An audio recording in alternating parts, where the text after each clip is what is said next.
de hoy vamos a desarrollar nuestra primera clase virtual, ya que por motivos de cuarentena no la podemos llevar en aula. Cuando tuvimos nuestro primer encuentro en aula, habíamos hablado acerca de la historia. Es por ello que he elaborado este organizador visual para reconocer ciertos puntos de la historia. Vamos a empezar definiéndola. Es una ciencia social y que se va a encargar de indagar los hechos del pasado. Pero ¿a quién vamos a recurrir para conocer? A los historiadores, ya que ellos van a usar métodos históricos para llegar a la verdad. Como segundo punto tenemos al espacio y el tiempo en la historia. El espacio es el ambiente del que el hombre de ese tiempo estaba rodeado. En cuanto a lo largo del tiempo, surgen dos perspectivas. Tenemos a la diacronía y a la sincronía. La diacronía era la historia sin escritura y la sincronía es lo que hoy en día conocemos, la historia con escritura. En las fuentes de la historia, ¿qué son las fuentes de la historia? Bien, fueron huellas dejadas por el hombre de ese tiempo para reconstruir su historia. Tenemos dos tipos, las fuentes primarias y las secundarias. Las fuentes primarias vamos a encontrar las escritas y no escritas. En cuanto a las no escritas, son los monumentos o el tipo de moneda que se usaba en ese entonces. Cuando hablo de monumentos me refiero a lo que tenemos acá. La ciudadela de Chan Chan, la Huaca del Sol y la Luna, y una de las grandes maravillas, Machu Picchu. Ellos son monumentos. Vendrían a ser fuentes primarias no escritas. Y las fuentes escritas son los libros, las actas que se firmaron en ese entonces. Y por segundo punto, las fuentes secundarias es todo lo que hoy en día conocemos. Tenemos al alcance los libros, las revistas, los artículos. Eso vienen a ser fuentes secundarias, no dejando de lado a los videos que se utilizan. En la periodificación histórica vamos a ver el tiempo cronológico y el tiempo histórico. Si bien el tiempo cronológico va a ser usado por todos nosotros, ¿por qué se preguntará? Toda persona tiene un celular, tiene un reloj para ver la hora.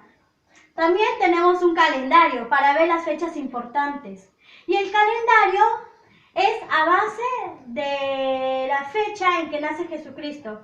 Es por ello que la gran mayoría de las personas católicas se rigen por el calendario cristiano. En cuanto al tiempo histórico, son cambios analizados y las permanencias en la sociedad. Por ejemplo, ustedes viven en Florencia de Mora. Tienen sus casas hoy en día de segundo material, de doble piso. Antiguamente o anteriormente tal vez tenían unas casas de adobe, de primer piso. Hoy en día las casas han ido cambiando. Lo que no va a cambiar es la Plaza de Armas del Trujillo. Entonces, cuando dicen analiza los cambios y permanencia de la sociedad, ¿qué quiere decir? Que va a cambiar lo que es el entorno. Y por último vamos a ver la organización social. Aquí vamos a ver ciertos hechos importantes. Como primer punto tenemos a la etapa ágrafa, que quiere decir historia sin escritura. Aquí vamos a encontrar a los hombres recolectores, cazadores.